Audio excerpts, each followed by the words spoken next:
32 വയസ്സുള്ളൊരു lady എന്നെ contact ചെയ്തിട്ടുണ്ടായിരുന്നു. ഇവർ രക്തക്കുറവിനുള്ള ഗുളിക കഴിക്കുന്ന സമയത്ത് മാത്രം ഒരു തരത്തിലുള്ള മുടി കൊഴിച്ചിലും ഇല്ല. പക്ഷെ ആ ഗുളിക കഴിക്കുന്നത് നിർത്തുന്ന സമയം മുടി കൊഴിച്ചിൽ വീണ്ടും തുടങ്ങും. അത് നല്ല രീതിയിൽ ഇവരെ ബുദ്ധിമുട്ടിക്കുന്നുണ്ട്. അപ്പോൾ ഇവർക്ക് അറിയേണ്ടത് ഈ അയൺ ടാബ്ലറ്റ്സ് നിർത്താതെ കഴിക്കണോ വേണ്ടേ എന്നുള്ളതാണ്. ഹായ് ഫ്രണ്ട്സ്, ഞാൻ ഡോക്ടർ പ്രസൂൺ. ഇന്നത്തെ വീഡിയോയിൽ അയൺ ടാബ്ലറ്റ്സും മുടി കൊഴിച്ചിലും തമ്മിലുള്ള ബന്ധം എന്താണെന്ന് നമുക്ക് നോക്കാം. സോ വെൽക്കം ബാക്ക് ടു ഡോഫ്രി. നമുക്ക് തുടങ്ങാം. നമ്മൾ കഴിക്കുന്ന ഭക്ഷണം, ഈ ഭക്ഷണത്തിലൂടെ നമുക്ക് കിട്ടുന്ന വൈറ്റമിൻസും മിനറൽസും ന്യൂട്രിയൻസും ഇതിനെല്ലാം ഹെയർ ഗ്രോത്തിൽ റോൾ ഉണ്ടെന്നുള്ളത് തെളിയിച്ചിട്ടുള്ള കാര്യമാണ്. ഒരു അഡൽട്ടിൻ്റെ തലയിൽ ഏകദേശം 1,00,000 ഹെയർ ഫോളിക്കിൾസ് ഉണ്ടാവും. ഇതിൽ 90% ആനജൻ ഫേസിലുള്ള ഹെയർ ഫോളിക്കിൾസാണ്, അതായത് ഗ്രോയിങ് ഫേസിലാണ്. ഇവർക്ക് മറ്റു തരത്തിലുള്ള ഹെയർ ഡിസീസസ് ഒന്നും ഇല്ലെങ്കിൽ ഈ പറഞ്ഞ എല്ലാ ഹെയർ ഫോളിക്കിൾസിനും വളരാൻ വേണ്ടി പ്രോട്ടീൻസ് വേണം, വൈറ്റമിൻസ് വേണം, മിനറൽസും അത്യാവശ്യമാണ്. 14-ാം നൂറ്റാണ്ടിൽ ആദ്യമായി വാസ്കോ ഡി ഗാമയാണ് ദീർഘദൂരം യാത്ര ചെയ്യുന്നവർക്ക് പലതരത്തിലുള്ള അസുഖങ്ങൾ വരുന്നതായിട്ട് കണ്ടിട്ടുള്ളത്. അത് കഴിഞ്ഞ് 300 വർഷങ്ങൾക്ക് ശേഷം ജെയിംസ് ലിൻഡ് എന്ന് പറഞ്ഞ സയൻറ്റിസ്റ്റാണ് ഇങ്ങനെ ദീർഘദൂരം കപ്പലിൽ കടൽ വഴി യാത്ര ചെയ്യുന്നവർക്ക് സ്കർവി പോലത്തെ രോഗങ്ങൾ വരാൻ സാധ്യതയുണ്ടെന്നും അതിൻ്റെ കാരണം വൈറ്റമിൻ സി കുറയുന്നതും പലതരത്തിലുള്ള മിനറൽസിൻ്റെ ഡെഫിഷ്യൻസി ആവാമെന്നും പറഞ്ഞത്. ഇങ്ങനത്തെ കണ്ടീഷൻസിലൊക്കെ പലതരത്തിലുള്ള സ്കിൻ പ്രോബ്ലംസ് ഉണ്ടാവും, ഗംസിൽ ബ്ലീഡിങ് ഉണ്ടാവും, ഹെയർ ലോസും ഉണ്ടാവും. ഹെയർ ലോസ് തന്നെ പലതരത്തിലുണ്ട്. പക്ഷെ അതിൽ ഏറ്റവും കൂടുതലായിട്ടും കോമൺ ആയിട്ടും കണ്ടുവരുന്ന 3 തരത്തിലുള്ള അലോപീഷ്യ എന്ന് പറയുന്നത്, ഒന്ന് ആൻഡ്രോജനറ്റിക് അലോപീഷ്യയാണ്, രണ്ടാമത്തത് ടിലോജൻ എഫ്ലൂവമാണ്, മൂന്നാമത്തത് അലോപീഷ്യ ഏരിയേറ്റയാണ്. ഈ 3 തരത്തിലുള്ള ഹെയർ ഫോൾ, ഹെയർ ലോസ് കണ്ടീഷൻസിലും വൈറ്റമിൻസിനും മിനറൽസിനും പലതരത്തിലുള്ള ഡയറ്ററി ന്യൂട്രിയൻസിനും റോൾ ഉണ്ടെന്നുള്ളത് തെളിയിച്ചിട്ടുള്ളതാണ്. പക്ഷേ ഇന്നത്തെ വീഡിയോയിൽ നമ്മൾ മെയിൻലി കവർ ചെയ്യുന്നത് അയൺ റിലേറ്റഡ് ആയിട്ടുള്ള ഹെയർ ലോസിനെ കുറിച്ചാണ്. അയൺ അല്ലെങ്കിൽ ഇരുമ്പ് നമ്മളുടെ ബോഡിക്ക് അത്യാവശ്യം വേണ്ട ഒരു മിനറലാണ്. രക്തത്തിലൂടെ ഓക്സിജനെ ക്യാരി ചെയ്യാൻ മാത്രമല്ല, ഹീമോഗ്ലോബിൻ നിർമ്മിക്കാൻ മാത്രമല്ല, അയണിന് പലതരത്തിലുള്ള റോള് നമ്മളുടെ ബോഡിയിലുണ്ട്. സ്ത്രീകൾ പ്രഗ്നൻ്റ് ആവുന്ന സമയത്ത് iron tablets pregnancy time full കഴിക്കാറുണ്ട്. അയൺ കുറഞ്ഞു പോയി കഴിഞ്ഞാൽ വിളർച്ച അഥവാ അനീമിയ ഉണ്ടാവാം. പക്ഷേ ഇതേ അയൺ ഹെയർ ഗ്രോത്തിനും അത്യാവശ്യം വേണ്ടതാണ്. അയൺ ഡെഫിഷ്യൻസി ഉണ്ടാവുന്നതിനനുസരിച്ച് തന്നെ നേരത്തെ പറഞ്ഞ ടിലോജൻ എഫ്ലൂവം എന്ന് പറഞ്ഞ ഹെയർ ലോസ് ഉണ്ടാവാൻ സാധ്യതയുണ്ട്. ഒരാളുടെ ശരീരത്തിൽ അയൺ സ്റ്റോർ ചെയ്ത് വെക്കുന്നത് അയണിൻ്റെ രൂപത്തിൽ തന്നെയല്ല, ഫെറിറ്റിൻ എന്ന് പറഞ്ഞ രൂപത്തിലാണ്. അപ്പോൾ ഒരാളുടെ ബോഡിയിൽ അയൺ എത്രത്തോളം ഉണ്ടെന്ന് കണ്ടുപിടിക്കാൻ സിറം ഫെറിറ്റിൻ എന്ന് പറഞ്ഞ ടെസ്റ്റാണ് ചെയ്ത് നോക്കേണ്ടത്. ഫെറിറ്റിൻ്റെ അളവ് കുറയുന്നതിനനുസരിച്ച് അവരുടെ ബോഡിയിൽ സ്റ്റോർ ചെയ്ത് വെച്ചിരിക്കുന്ന അയണിൻ്റെ അളവും കുറവാണെന്നാണ് അർത്ഥം. അപ്പം നിങ്ങൾക്ക് അയൺ കുറഞ്ഞത് കാരണമാണോ മുടി കൊഴിച്ചിലുണ്ടാകുന്നത് കണ്ടുപിടിക്കാൻ സിറം ഫെറിറ്റിൻ എന്ന് പറഞ്ഞ ടെസ്റ്റ് ചെയ്ത് നോക്കാവുന്നതാണ്. പക്ഷേ ഇവിടെയും ഒരു കാര്യം ശ്രദ്ധിക്കേണ്ടതുണ്ട്. ഫെറിറ്റിൻ്റെ അളവ് മറ്റ് പലതരത്തിലുള്ള കണ്ടീഷൻസ് ഉള്ളവർക്കും കൂടി നിൽക്കാം. ഉദാഹരണത്തിന് ഇൻഫെക്ഷൻ ഉള്ളവർക്ക്, ഇൻഫ്ലമേറ്ററി കണ്ടീഷൻസ് ഉള്ളവർക്ക്, ക്യാൻസർ പോലത്തെ കണ്ടീഷൻസ് ഉള്ളവർക്ക്, ലിവർ ഡിസീസസ് ഉള്ളവർക്കും ബോഡിയിലുള്ള ഫെറിറ്റിൻ ലെവൽ കൂടി നിൽക്കുന്നുണ്ടാവും.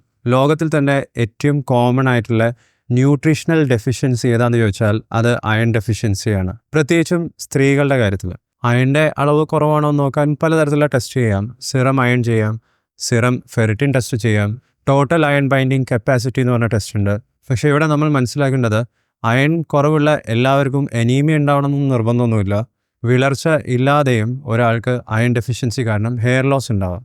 ചില സ്റ്റഡീസിൽ പറയുന്നത് സിറം ഫെറിറ്റിൻ്റെ അളവ് 15 മൈക്രോഗ്രാം പെർ ലിറ്ററിൻ്റെ മുകളിലേക്ക് നിർബന്ധമായിട്ടും നിൽക്കണമെന്നാണ്. 40-50 റേഞ്ചിലൊക്കെ നിൽക്കുകയാണെന്നുണ്ടെങ്കിൽ അധികം ആൾക്കാർക്കും അയൺ ഡെഫിഷ്യൻസി കാരണം ഉണ്ടാകുന്ന ഹെയർ ലോസ് പ്രിവെൻറ്റ് ചെയ്യാനും മാനേജ് ചെയ്യാനും സാധിക്കുന്നതാണ് പറയുന്നത്. സ്ത്രീകളുടെ കാര്യത്തിൽ ഈ ഫെറിറ്റിൻ്റെ അളവിൻ്റെ ലോവർ ലിമിറ്റ് ഇതുവരെ പക്ഷേ കൃത്യമായിട്ടും മിനിമം ഇത്ര വേണമെന്നുള്ളത് നമുക്ക് സ്ഥിരീകരിക്കാൻ സാധിച്ചിട്ടില്ല. ഇതും ഒരു കോൺട്രവേഴ്ഷ്യൽ ടോപ്പിക്കാണ്. പക്ഷേ 30ൻ്റെ മുകളിലേക്ക് ഫെറിറ്റിൻ ലെവൽ ഉള്ളവർക്കൊക്കെ ഹെയർ ലോസ് കുറയുന്നതായിട്ട് കണ്ടിട്ടുണ്ട്. സ്ത്രീകളിൽ അയൺ ഡെഫിഷ്യൻസി വരുന്നതിൻ്റെ പ്രധാന കാരണം മെൻസ്ട്രുവേഷനാണ്. ചിലർക്ക് ഇറഗുലർ ആയിട്ടുള്ള മെൻസ്ട്രൽ പീരീഡ്സ് ആയിരിക്കും, ചിലർക്ക് എക്സസീവ് കൂടുതലായിട്ടുള്ള ബ്ലീഡിങ് ഉണ്ടാവാം. ഇതൊക്കെ കാരണം അയൺ ഡെഫിഷ്യൻസി സ്ത്രീകൾക്ക് കൂടുതലായിരിക്കും. ഒരു ദിവസം 100 മില്ലിഗ്രാം അയൺ ടാബ്ലറ്റ്സ് 2-3 മാസം കഴിക്കുമ്പോൾ തന്നെ അത് ഒരു നേരം 100 മില്ലിഗ്രാം ആയിട്ടോ അല്ലെങ്കിൽ 50 മില്ലിഗ്രാം 2 നേരമായിട്ടോ കഴിക്കാം. അയൺ ടാബ്ലറ്റ്സ് കഴിക്കേണ്ടത് ഭക്ഷണത്തിന് ശേഷമാണ്. അയൺ ടാബ്ലറ്റ്സിൻ്റെ ഡോസും ഇതിൻ്റെ സൈഡ് എഫക്ട്സും ഇതെല്ലാം ഞാൻ മറ്റൊരു വീഡിയോയിൽ കവർ ചെയ്തിട്ടുണ്ട്. ആ വീഡിയോയുടെ ലിങ്ക് നിങ്ങൾക്ക് കാർഡ്സിലും ലൈക്ക് ബട്ടൻ്റെ താഴെ കാണാം. ഇങ്ങനെ 3 മാസം വരെ അയൺ ടാബ്ലറ്റ്സ് കഴിക്കുന്നവർക്ക് സിറം ഫെറിറ്റിൻ്റെ അളവ് കൂടുന്നതായിട്ടും കണ്ടിട്ടുണ്ട്. ഞാൻ ആദ്യം പറഞ്ഞ ലേഡീൻ്റെ കാര്യവും ഇതേപോലെയായിരുന്നു. ഫെറിറ്റിൻ ലെവൽ 17 ഉണ്ടായിരുന്നുള്ളൂ. ഇവരും 3 മാസം അയൺ ടാബ്ലറ്റ്സ് കഴിച്ചതിന് ശേഷം ഫെറിറ്റിൻ ലെവൽ 76 എത്തി.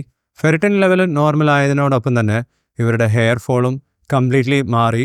പക്ഷേ ഇവർക്ക് അയൺ ഡെഫിഷ്യൻസി മാത്രമല്ലായിരുന്നു, പ്രോട്ടീൻ ഡെഫിഷ്യൻസി ഉണ്ടായിരുന്നു. പക്ഷേ മറ്റൊരു സ്റ്റഡിയിൽ ഇതേപോലെ അയൺ ടാബ്ലറ്റ്സ് കഴിച്ചതിൻ്റെ കൂടെ അവർ ലൈസിൻ എന്ന് പറഞ്ഞ അമിനോ ആസിഡും കൂടി കഴിക്കുന്ന സമയത്ത്, ലൈസിൻ ഒരു തരത്തിലുള്ള അമിനോ ആസിഡാണ്, അതായത് പ്രോട്ടീൻ ഉണ്ടാക്കാൻ വേണ്ട ബിൽഡിംഗ് ബ്ലോക്കാണ്.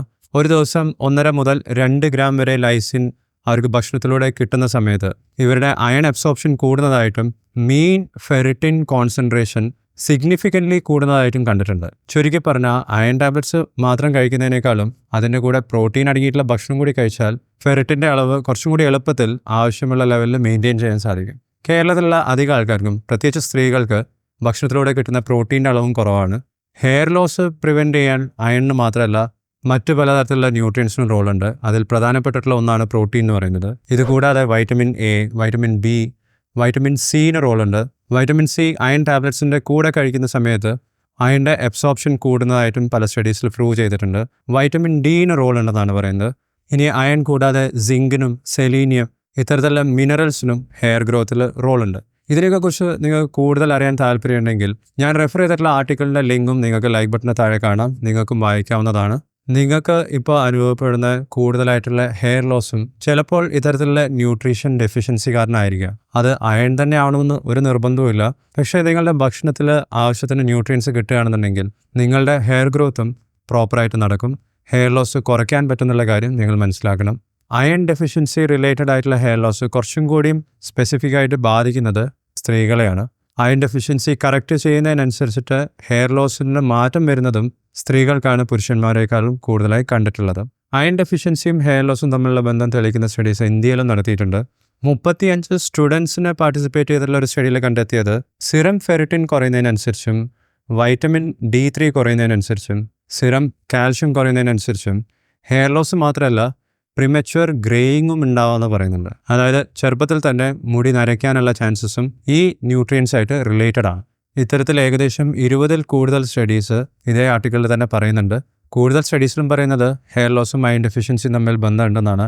2 സ്റ്റഡീസിൽ മാത്രമേ ഇത് രണ്ടും തമ്മിൽ സ്റ്റാറ്റിസ്റ്റിക്കലി സിഗ്നിഫിക്കൻ്റ് ആയിട്ടുള്ള ബന്ധം ഇല്ല എന്ന് പറയുന്നുള്ളൂ. കൺക്ലൂഷനായിട്ട് എനിക്ക് പറയാനുള്ളത്, നിങ്ങൾക്ക് അനുഭവപ്പെടുന്ന ഹെയർ ലോസ് ചിലപ്പം അയൺ ഡെഫിഷ്യൻസി കാരണമാവാം.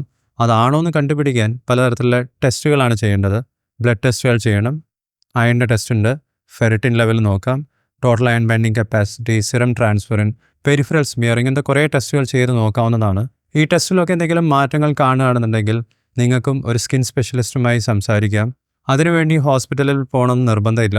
ഡോഫോഡി പോലത്തെ ഒരു ഓൺലൈൻ ഡോക്ടർ കൺസൾട്ടേഷൻ പ്ലാറ്റ്ഫോം നിങ്ങൾക്ക് ഉപയോഗിക്കാം. ഡോഫോഡിൻ്റെ വെബ്സൈറ്റ് ലിങ്കും ഫോൺ നമ്പറും നിങ്ങൾക്കിപ്പോൾ സ്ക്രീനിൽ കാണാം. വേറെ ഒരു കാര്യം കൂടിയും എല്ലാവരും മനസ്സിലാക്കേണ്ടത്, വെറും ന്യൂട്രീഷണൽ ഡെഫിഷ്യൻസി കാരണം മാത്രമല്ല ഹെയർ ലോസ് സംഭവിക്കുന്നത്. ചിലർക്ക് ജനറ്റിക് ആയിട്ട് അത് സംഭവിക്കാം, ചിലർക്ക് ജീവിത സാഹചര്യങ്ങൾ കാരണം സംഭവിക്കാം. അവർ കുടിക്കുന്ന വെള്ളം, കുളിക്കാൻ ഉപയോഗിക്കുന്ന വെള്ളം, ഓരോരുത്തരുടെയും ക്ലൈമറ്റിനനുസരിച്ച് മാറ്റങ്ങൾ വരാം.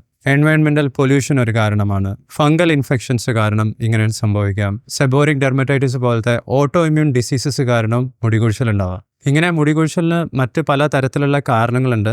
അത്തരത്തിലുള്ള കാരണങ്ങളാണെന്ന് കണ്ടുപിടിച്ചാൽ ആ സ്പെസിഫിക് ആയിട്ടുള്ള കാരണത്തിനനുസരിച്ചിട്ടുള്ള ട്രീറ്റ്മെൻ്റ് ആണ് സ്റ്റാർട്ട് ചെയ്യേണ്ടത്.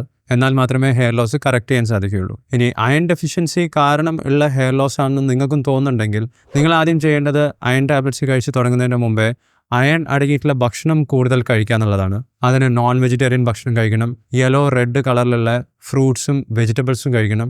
ഇത്തരത്തിലുള്ള ഭക്ഷണം കഴിച്ചിട്ടും നിങ്ങളുടെ അയണിൻ്റെ ലെവൽ കൂടുന്നില്ല എന്നുണ്ടെങ്കിൽ പിന്നീട് അയൺ സപ്ലിമെൻറ്റ്സ് തന്നെയാണ് കഴിക്കേണ്ടത്. ഇനി എന്നെ കോൺടാക്ട് ചെയ്ത ലേഡീൻ്റെ ചോദ്യം ഇതായിരുന്നു, ഈ അയൺ ടാബ്ലറ്റ്സ് സ്ഥിരമായി കഴിച്ചുകൊണ്ടിരിക്കണോ വേണ്ടെന്നുള്ളതാണ്. അതിൻ്റെ ഉത്തരം സിമ്പിളാണ്. ഭക്ഷണത്തിലൂടെ ആവശ്യത്തിന് അയൺ കിട്ടുന്നുണ്ടെങ്കിൽ, ഫെറിറ്റിൻ്റെ ലെവൽ നോർമലായി നിൽക്കുന്നുണ്ടെങ്കിൽ ഇവർക്ക് അയൺ ടാബ്ലറ്റ്സിൻ്റെ ഒന്നും ആവശ്യമില്ല. പക്ഷേ അങ്ങനെ കിട്ടാത്തതുകൊണ്ട് അയൺ സപ്ലിമെൻറ്റ്സ് ഒരു വർഷത്തിൽ ചിലപ്പോൾ 2-3 മാസം കഴിക്കേണ്ടി വരും. അത് അടുപ്പിച്ചുള്ള ദിവസങ്ങളിൽ ആവണമെന്ന് ഒരു നിർബന്ധവുമില്ല. പക്ഷേ ഫെറിറ്റിൻ്റെ ലെവൽ നോർമലായി നിൽക്കുന്നുണ്ടോ ഇല്ലയെന്ന് നോക്കാൻ നമ്മൾ ഇടയ്ക്കിടയ്ക്ക് ഇങ്ങനത്തെ ടെസ്റ്റുകൾ ചെയ്ത് നോക്കേണ്ടി വരും. നിങ്ങൾക്ക് ഇനി ഏത് തരത്തിലുള്ള ന്യൂട്രിയൻസിനെ കുറിച്ചാണ് കൂടുതൽ അറിയേണ്ടത്, നിങ്ങളുടെ സംശയങ്ങളൊക്കെ വീഡിയോൻ്റെ താഴെ കമൻറ്റ് ചെയ്യുക. ഞാൻ അതിനെക്കുറിച്ചും വീഡിയോ ചെയ്യാൻ ശ്രമിക്കുന്നതായിരിക്കും. ഹെൽത്തി ആയിട്ടുള്ള ഹെയറിന് വേണ്ടി നിങ്ങൾക്ക് കഴിക്കാൻ പറ്റുന്ന സപ്ലിമെൻറ്റ്സിനെ കുറിച്ച് ഞാൻ മറ്റൊരു വീഡിയോ ചെയ്തിട്ടുണ്ട്. ഇവിടെ ക്ലിക്ക് ചെയ്താൽ ആ വീഡിയോ നിങ്ങൾക്ക് കാണാം. ഈ വീഡിയോ നിങ്ങൾക്ക് ഇഷ്ടപ്പെട്ടാൽ വീഡിയോ ലൈക്ക് ചെയ്യുക, ഷെയർ ചെയ്യുക, ചാനൽ സബ്സ്ക്രൈബ് ചെയ്തതിന് നന്ദി. ഞാൻ നിങ്ങളെ അടുത്ത വീഡിയോയിൽ കാണാം. ബൈ.